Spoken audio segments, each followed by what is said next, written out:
Hej, mit navn er Morten Carlsen, jeg er 32 år og kommer fra Odense.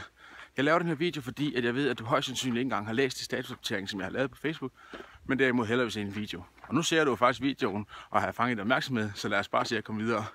Jeg har søgt job, og det gør jeg inden for et område med koordinering, planlægning, eventuel afvikling også, inden for alle brancher. Jeg har i 5 år arbejdet med kultur- og sportevents, og jeg har været projektleder på forskellige projekter fra A til B. Og jeg har i det sidste halve år været afdelingsleder nede i Trampolincenter i Odense, hvor der har været cirka 30-40 ansatte. Det er rigtig skarpt, det er når vi skal afvikle, og vi skal planlægge, og der skal koordineres.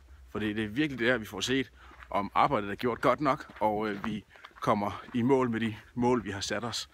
Jeg håber på, at du kan hjælpe mig videre, eller måske er det dig, der skal bruge mig.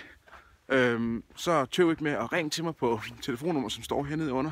Send mig en mail, eller klik ind på min LinkedIn-profil, som også står hernede, for at tjekke mit CV ud. Jeg siger tusind tak, fordi du gider at se på videoen her, og jeg håber, at vi ses derude, og ring gerne, hvis vi skal tage en kop kaffe.